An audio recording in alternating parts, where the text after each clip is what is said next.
Go now to Premier David Eby here in BC. He's live. Thanks for joining us this morning. These are unusual times.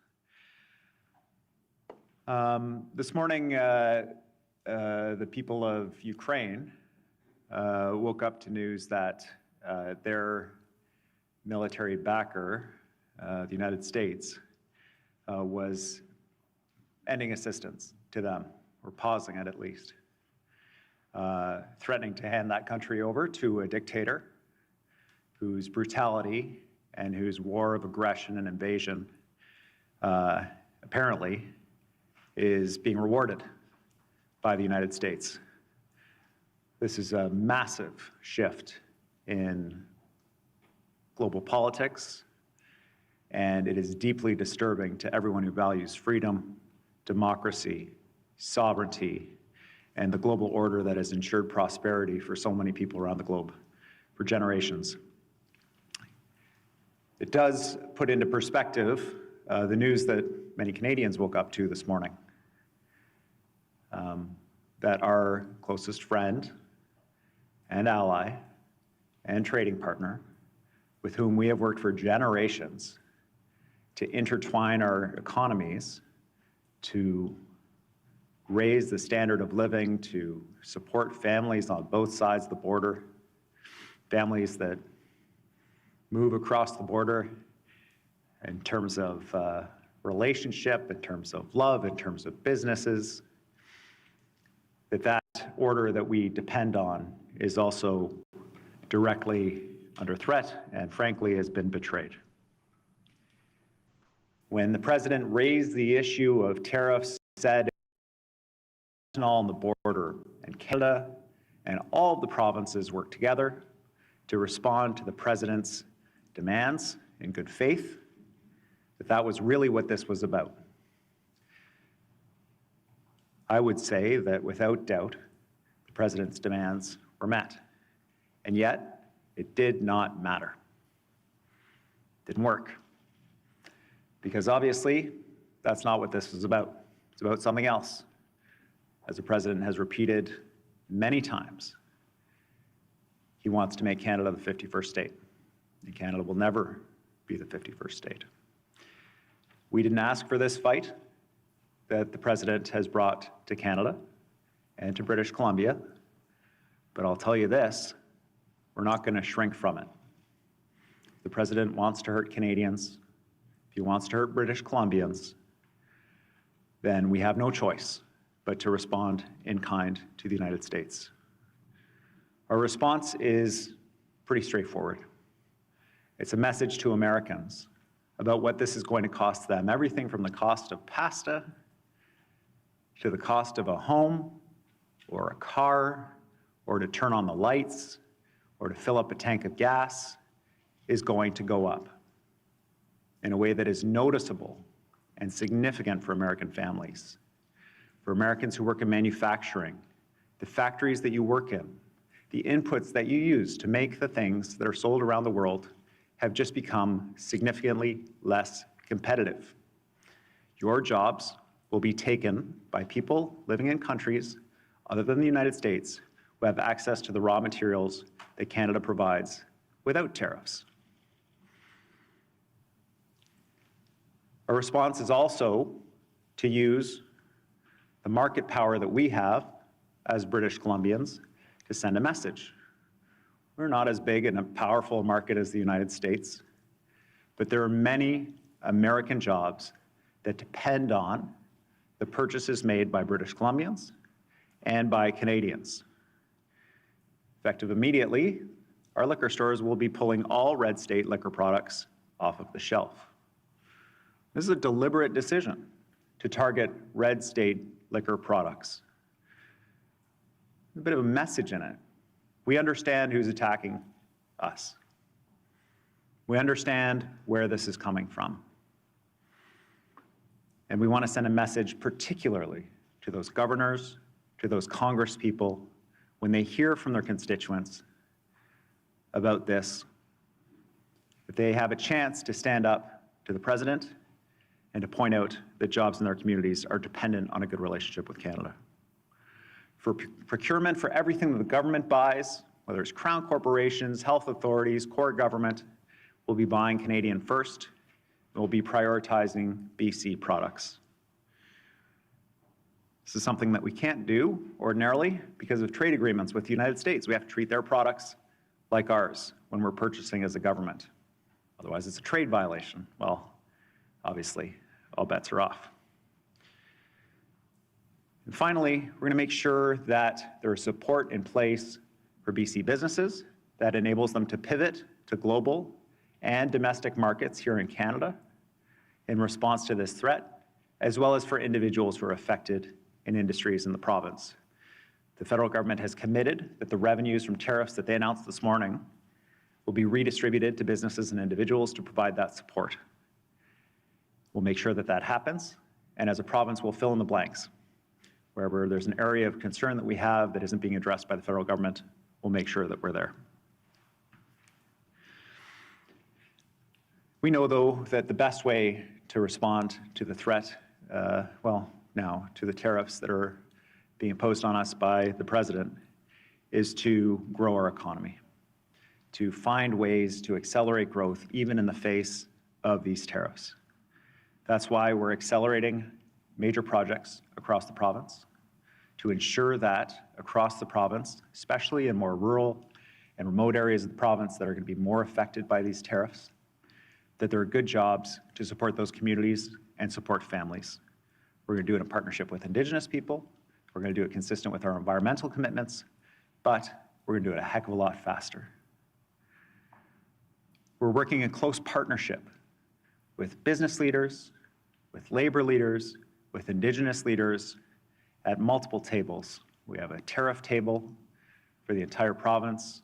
We have a softwood lumber advisory table for that industry, which will be particularly hard hit. We have an agricultural table that is assisting us in responding to these tariffs while ensuring that we're doing everything we can to keep food costs down for British Columbians as the value of the Canadian dollar goes down, and also that we ensure food security in the event that the president decides to attack Canada in different ways. These are conversations that we never thought we would have. We're having them today. British Columbians have an important role to play as well. When you're at the grocery store, it's your chance to buy BC, buy Canadian. I can't tell you how happy it makes me to hear Canadian businesses like Winsett Farms, a huge greenhouse operator, talk about the spike in business that they've seen from British Columbians and Canadians buying Canadian products first. We need to keep that going. If you have a choice about where to travel, to avoid traveling to the United States, to choose to visit somewhere in Canada or somewhere else in the world, today is our chance as Canadians, as British Columbians, to send a message as well.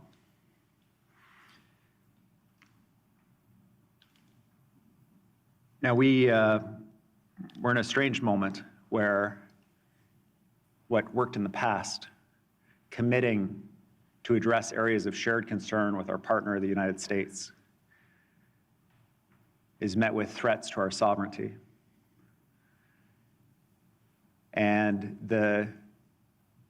as troubling as that is, as disturbing as that is, the silver lining of it and the amazing thing that we've seen is that it has brought out a sense of pride, a sense of courage, and a sense of solidarity among all Canadians right now we haven't seen for a long time. I don't know how you felt when you saw McDavid score that goal. Never been my favorite player. Man, I love that guy in that moment. There was a moment this morning I ran into, at breakfast, I ran into a woman, and she pulled me aside, and a little bit older, and she said, my dad was a World War II vet. And she said, if he was here, he would tell you, don't let the bastards grind you down. You're big enough to stand on your own 2 feet. Go and fight like hell. And I think that's a great message for all of us here in Canada. We're big enough to stand on our own 2 feet. This is a moment for us to take an attack and turn it into a source of strength for ourselves as a province and as a country. There is nowhere else in the world I would rather be than in Canada and in British Columbia to face this tariff threat. We have the resources that the world needs: cheap, clean electricity, critical minerals, lumber, agricultural products, tourism experiences you can't even imagine. It's all right here in British Columbia. We are situated in a place that faces the major markets of the world across the Pacific. We're the gateway to the Pacific for the entire country. And the people of this province, of this country, we are strong, we are tough, we are resilient, and we are exceptional, and we are ready to meet this moment. Together, we'll ensure that Canada remains the true north, strong and free, that we will meet this moment with dignity, with courage, resolute in our willingness to stand up for what we believe in, to partner with people who share our values around the world, and to lead the way in a moment of great uncertainty and, for some people, significant fear. People need Canada right now, they need British Columbia right now, and we'll be there to deliver for them. I thank you so much for being here on an important day for our province, on Budget Day. Our Finance Minister will present our budget, which is in this context of a changing world.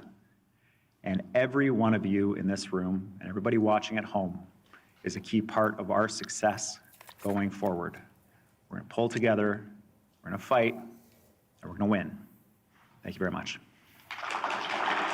There again is Premier David Eby speaking amid the budget lockup. We'll be hearing about BC's budget more today.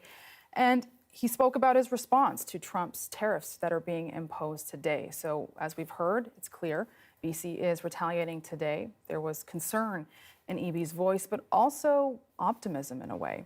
And let me just go through what he had to say here. So Eby, again, he began by addressing actually Ukraine, another massive global international news that we've heard, and how America is pausing support. Eby said that this is a massive shift in global politics. And he says the president's demands in terms of what he had to say about, cutting back, securing the borders when it comes to fentanyl passing through.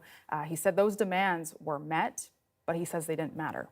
Eby said the president's intentions to make Canada a 51st state is what is coming from Trump, but he says that will never happen. And Eby said that he really had a message to Americans today. He said from turning on the lights to filling up cars, Americans will feel the pinch. Those prices will go up. He emphasized how all of these tariffs will hurt Americans too. And so here's how he said BC is also fighting back with this. He said effective immediately, liquor stores will be pulling red state liquor products from their shelves. This is a targeted message that he said that governors will realize their constituents will feel pressure from this and talk to them about this. He also said that governments will be buying Canadian products first and prioritizing BC products, something Eby has says couldn't really be done before, as products need to be treated as equal to that coming from the other side of our border. And he also said support for businesses to find other global solutions beyond relying on the USA is another priority. He said BC needs to grow its own economy, prioritize rural communities and families, that partnerships with Indigenous people, and of course, environment commitments. But he said all of this will be happening now a lot faster.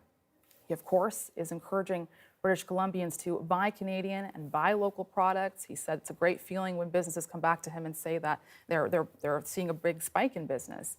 And he also had the message for Canadians to really stand on their own 2 feet, to have that solidarity with each other, have that unity among a very challenging time. And again, these tariffs are expected to affect numerous industries from lumber, construction to agriculture. And the BC government has estimated that they could lead to a cumulative loss of $69 billion between 2025 and 2028.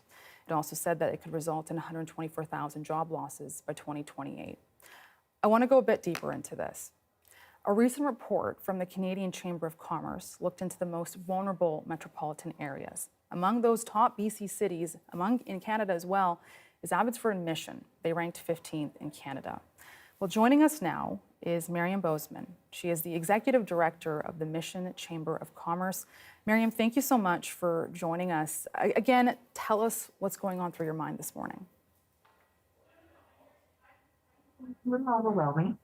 Um, Mission and Abbotsford has been deeply tied to our neighbors to the south. Certainly in trade, BC have over 273 jobs that are supported by exports to the U.S., specifically Washington and California the most. But also we share families, we share recreation. People are traveling back and forth all the time, so we're deeply connected. Um, yeah, I'm hearing that businesses are experiencing a lot of uncertainty. There's the impacts are going to be significant for businesses here, absolutely.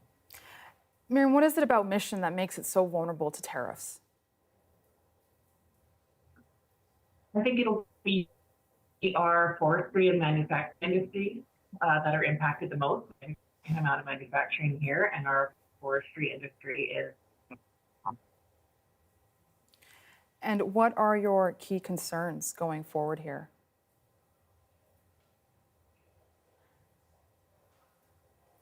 Okay, I think we have just. I think we just lost you. Some tech issues there. But Miriam, just asking, what are your key concerns right now? Key concerns are our businesses being able to remain competitive in the market. Potential layoffs. We've already seen that businesses implement hiring freezes, and we expect that there will be layoffs moving forward as soon as today. It's really hard for businesses to diversify. They're being told over and over to diversify their markets, but that's very difficult to do with the interprovincial trade barriers that we have right now. So it's encouraging to hear from the federal government that some of those things will be coming down, but there are still additional costs to those changes. When you expand into a different market, even if that's a different province within your own country, there's market research, there's rebranding for a different audience. There are still costs associated with that. It's not just as simple as redirecting your salesmen. So it's another strain on small businesses that are already strained from a very difficult few years. I'm curious about, we've been hearing about these tariffs for months now. Has the Chamber taken any different action to support local businesses amid these threats? Yeah, so we did a survey to hear from our businesses specifically about how they would be impacted the most. We are partnering with our stakeholders to make sure that businesses know about the resources that are available to them. We partner closely with Community Futures, who administrates the Export Navigator program for interprovincial and international exporting help for businesses. BDC has got some resources to help businesses prepare for the impact. The Greater Vancouver Board of Trade, which is a neighboring chamber, is offering some free seminars on market diversification and interprovincial expansion. And most of all, we're just listening. We're here to listen to our businesses and hear what their specific concerns are for our area. And then we have advocacy efforts that we do both locally, regionally, provincially, and nationally through the Canadian Chamber so that the voice of business can be heard. And Miriam, lastly, what's your message to businesses today who are hearing this news, who are waking up to it, and who have to brace for the future? What do you want to tell them? I want to tell them to stay strong, to stay resilient as they always are. This situation is certainly creating a lot of uncertainty, but what we can control is our local spending dollars. I want people to understand that local businesses are not just faceless entities. These are your neighbors, your family, your friends. Your kids go to school together. There are people behind every local business and every local transaction. And those people have supported local initiatives, social programs, sports teams, charities for years and years and years. So now it's time for us as consumers to turn around and support them back and really be there for them. So for businesses, yes, stay strong, reach out, absolutely reach out for the help that is there for you. And we are here to listen. All right, Miriam, thank you so much for joining us. That is Miriam Bozeman again from Mission, talking about the impact of Donald Trump's 25% tariffs that are being imposed today.